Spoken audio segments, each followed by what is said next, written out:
Hello and welcome muli sa aking kusina. Gagawa tayo ngayon ng isang special na ulam. Ito ay ang rellenong manok. And here are the following ingredients. 1 large deboned chicken, marinated na to sa soy sauce and lemon juice. Kung walang lemon juice, pwede din calamansi juice. Eggs, finely chopped ham, melted butter, finely chopped hot dogs, sweet pickled relish, grated cheese, flour, finely chopped onion, raisin, salt according to your taste, at kailangan din natin ng minced pork or ground pork. So, ang lahat na ingredients at exact measurements, makikita nyo ang link sa description box, paki-check na lang. So, kakailanganin natin ng 1 whole chicken, yung extra large. Itong chicken na to, it weighs about 2 kilos. So, kakailanganin natin ng spatula, and a bread knife. So, from the bottom ng chicken, ilulusen up natin using the butter knife, yung bone dun sa laman. So, dahan-dahan lang na huwag mapunit yung skin. So, yan. Paikutan nyo lang. Medyo matrabaho to. Talagang mahirap gawin. Kasi kung nasa Pilipinas kayo, you can order it from palengke. Yung daddy ko noon sa Guadalupe Market, kami nakakabili nitong chicken na ididubong na. Medyo awkward lang kasi kailangan ko ng assistance from Mang Tony. Ang aking husband ang gumagawa ngayon. So carefully, inilulusen up yung bone doon sa laman. Hindi natin tatanggalin yung laman, yung talagang bone lang ang tatanggalin natin. So yan, paikot natin gagawin. So try naman natin using the spatula.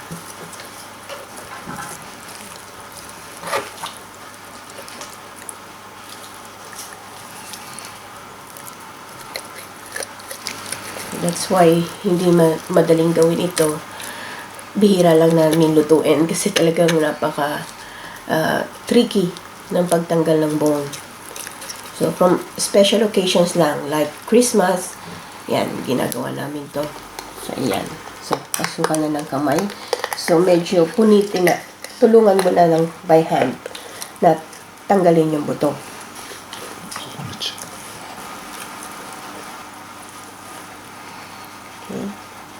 Sige, kaya mo yan. So, pinuputol niya na yung hard part ng buto sa loob. So, medyo tricky itong bottom part, yung pagtanggal ng buto. So, gagamitan na rin natin ng kutsilyong may konting talas. So, ingat lang na huwag mapunat yung ating skin.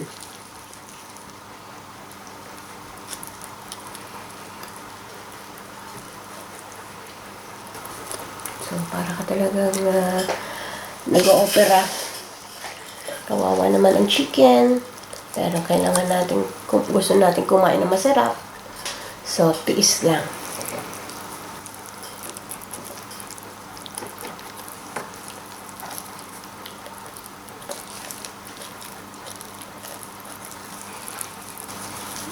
Yan. Kaya na, malapit na.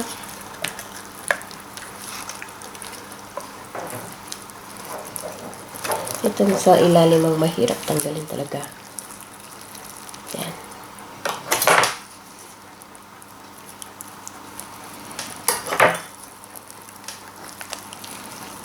Yan.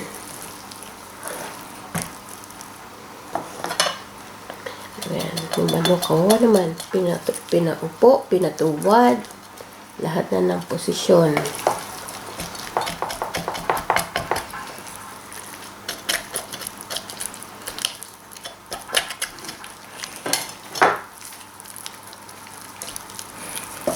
So, dito sa part ng leg, baliin nyo lang yung buto para ma-detach.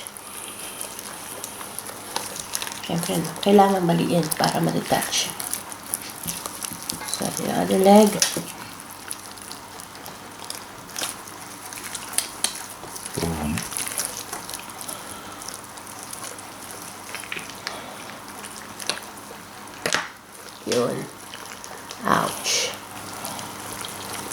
Meron pa ako isang nakitang video na how to debone a chicken dito sa YouTube. So, tingnan nyo na lang sa description box yung link.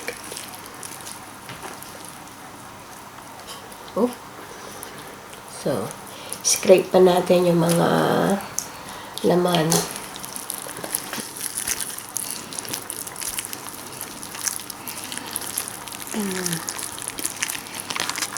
Yan na. Yes, natanggal na. That's one down. So, nakuha na natin yung bottom part. Dito naman tayo sa taas, sa leeg. So, na-loosen up na rin kasi yung yung laman. Na-detach na. So, kukunin na lang natin yung buto dito sa loob.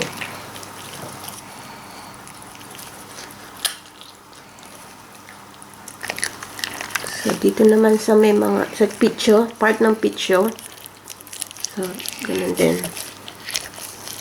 Detach natin the skin. Kung may mapunit namang skin, okay lang. Medyo tahiin na lang natin. So, yung part din ng wings, babaliin lang natin yung buto. Para totally detach yung bone. So, ayan na. Lapit na. Okay. Down. Tanggal na siya. Okay. Anong part yan? Pitcho? Hindi, yung ano na, pakpak na. So, pakpak na. That's it.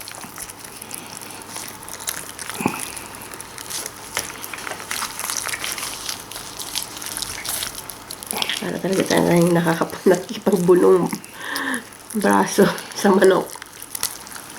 Yun, ang final. The final destination.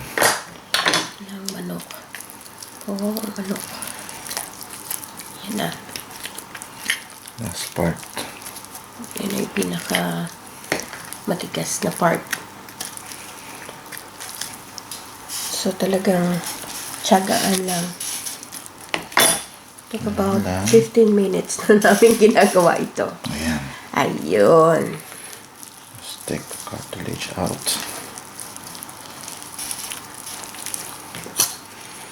So, mahirap masyadong, hindi ko masyadong mag-video, mahirap yung ipakita talaga kung papaano.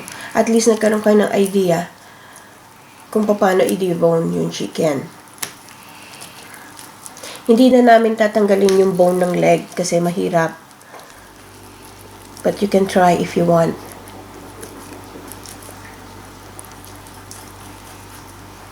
So, di ba, napakadali sa Pilipinas. If you want to cook this, order ka lang sa palengke, deboned na. Dito sa atin, sa ibang bansa, talagang magtsatsaga ka kung gustong matikman. Makakain ng mga paborito nating, kinagisnang nating pagkain. So, yung medyo, as I said earlier, kung meron mga napunit na skin, tahiin na lang natin later. Okay, that's it. So, ayan. Ito na yung ating na-debone na chicken. Oh, one chicken. So, ibababad natin to sa soy sauce with lemon or calamansi. Maybe for 2 to 3 hours bago tayo mag-proceed sa ating next step. So, ang ating first step, paghalu-haluin lang natin lahat ng ating ingredients. So, andyan na yung ating minced pork. So, yung ating hotdog.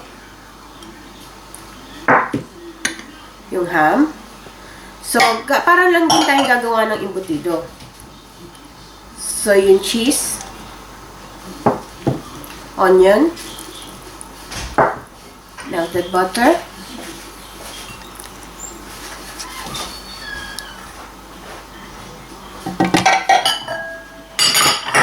Ang ating flour.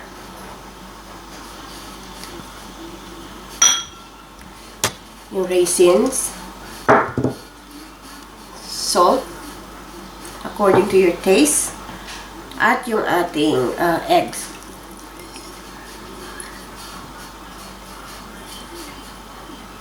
Then, imimix natin to thoroughly.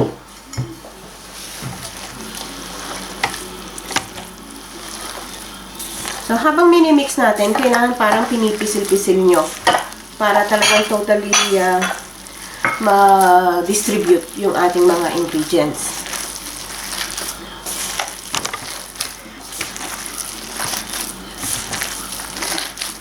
So, ito medyo matagal. So, mga 15 minutes siguro tayo maghahalo. And then, balikan natin. Yung pickles pa pala, nakalimutan natin ilagay. So, again, we will mix this hanggang maging evenly distributed na. So, medyo marami itong ginagawa ko kasi yung iba gagawin kong embutido. So, ayan. We've been mixing this for 15 minutes now. So, pwede nyo tikman. Magkuha lang kayo ng maybe 1 tablespoon. I-fry nyo lang. So, tikman nyo kung okay na yung alat. So, ito na tikman na namin. So, pwede na ito. So, we'll set this aside. Pwede din kayong mag-add ng finely chopped bell pepper as an optional ingredients kung gusto nyo. So, kakailanganin din natin ng roasting tray. So, mag-line lang tayo ng aluminum foil. So, bago tayo mag-start maglagay ng filling sa ating chicken, mag-prepare na tayo ng needle and thread. Pangtahin natin mamaya. So, eto na yung na-marinate natin chicken. So, from the bottom, ipapasok natin yung ating filling. Yung iba, naglalagay ng hard-boiled egg sa loob. So, ako ito na yung nakagisnan ko, hindi kasi naglalagay ang daddy ko. So, kung ano yung nakagisnan nyo, yun ang gawin nyo.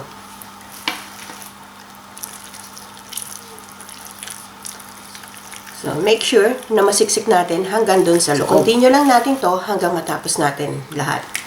So, ayan. Fully stuffed na yung ating chicken. So, magtatahi na tayo. So, make sure na talagang siksik yung ating manok para magandang tignan. So, i-close lang natin to, itong part na to, para hindi siya lumabas. So, bahala na kayo kung paano pagtahi ang gagawin nyo.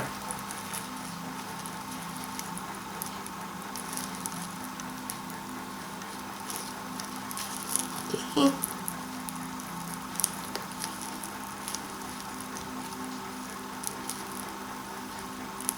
Matulas yung karayo. Okay.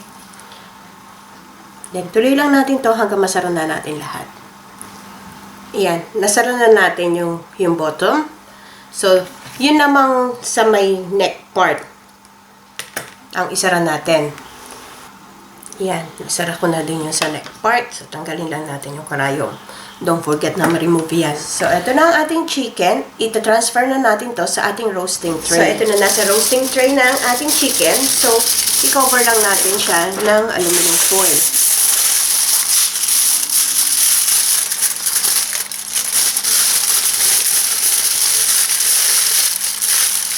So, our chicken is ready for baking. So, mag-preheat na tayo ng oven sa 150 degrees Celsius. I-bake natin to for an hour. Depende sa size ng chicken na ginamit nyo. So, and then check na lang natin later. So, after an hour sa oven, so, ibukas na natin yung ating chicken. So, i-bake natin to for another half an hour hanggang maging golden brown yung ating chicken. So, after 1.5 hours of baking, eto na ang ating rellenong manok. So, eto na ang ating chicken relleno. So, sana magustuhan niyo tong recipe na ito and share it with your friends. Hanggang sa susunod kong video, magkita-kita ulit tayo. Salamat! Bye!